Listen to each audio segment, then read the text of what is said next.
back. We're on the final hurdle now, furlong. Got about an hour of Q&A, and then John Gray will be giving his closing address. So we've heard a lot today from many different experts genuinely from all around the world.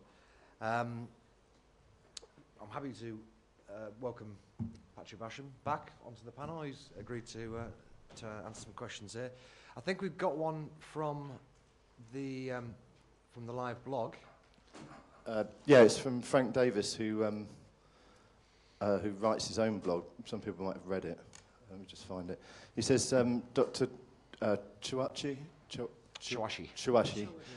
said that the social lives of millions of Muslims are being attacked by false science. Does he know how smoking bans are affecting those Muslim countries where they have been introduced? Can he describe some effects? There's very little news about smoking bans even in Europe, but next to none from Iraq and Morocco. You're mentioning the bans in Iraq and other countries, the recent bans. Yes, I said that. Yeah, I think smoking bans in Iraq and Morocco. That the bans are now multiplying all over the world, including in the Middle East. And this is very new and this is very important because it's a century-old tradition in Middle East countries. So, for instance, when you ban smoking in Syria, for instance, as recently, this is a great shock that even causes unrest, social unrest in these countries. Because you have seen these families, for instance, featured on the slide. So what will you say to all these families? Go away, go back home? Yeah, it's impossible. So they have softened now the enactment of the bans. For instance, I have heard recently that in Syria, the bans are not enacted. I mean, as if they should. I mean. So I think that they will be lifted soon. It happened, for instance, there has been a ban in Iran, and then it has been lifted 1 month later, because the hookah lounges there, the hookah coffee shops there, traditional ones, they organized the protest, and immediately the government lifted the ban. So this is. So I have said in my address that they have the anti-smoking research, anti-smoking organization have faced the biggest problem with prohibition in Islamic countries, let's say, and in Asia, in Africa, on a general scale. May I just follow that up? Are you aware of any studies being done into the impact of the smoking ban in Islamic countries? Oh, no. Is anybody doing the research? No. There are this global youth tobacco survey made by the anti-smoking organization that say that there is a prevalence of X% of shisha smokers. But we have nothing serious, on the impact of these smoking bans. But they will not work in Asia and Africa. It's impossible. You go, says, microphone around, please.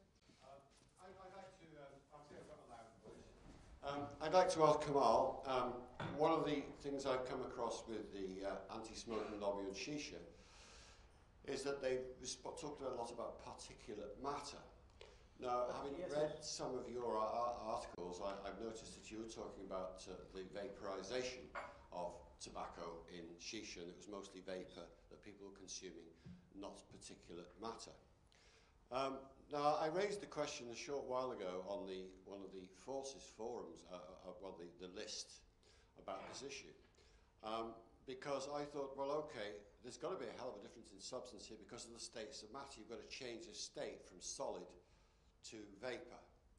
In which case, is it the case that when you've got the actual vapor that's coming out, that there is any particulate matter in it, or is it entirely pure vapor?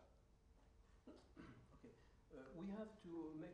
That's why I have mentioned the nominalism bias, because you have seen the diversity of water pipes across the world. They are all different, but they are focusing these days now for 1 decade. They are focusing on the modern form of hookah, which is a hookah in which a mixture of tobacco, of 13% of tobacco and 70% of molasses are heated, only heated. They are knitted through the use of an aluminium foil. So you put a piece of charcoal above this mixture, and then this mixture vaporizes the nicotine and the flavors and so on. So I haven't said that there is no particulate matter. I said that there is no side stream smoke. It's not visible, as you can see, for instance, with a cigarette in an ashtray.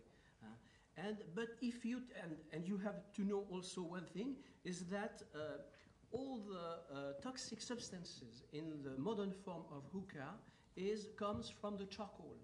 So we should not mention environmental tobacco smoke because it's not from the tobacco. If there are problems, it is from the charcoal. So if you tinker with the charcoal, you can create some particles and so on, and you can scare people with that. But if you, the only problem with the charcoal is presently the carbon monoxide. So that's all. But if you have a good ventilation system, it's okay.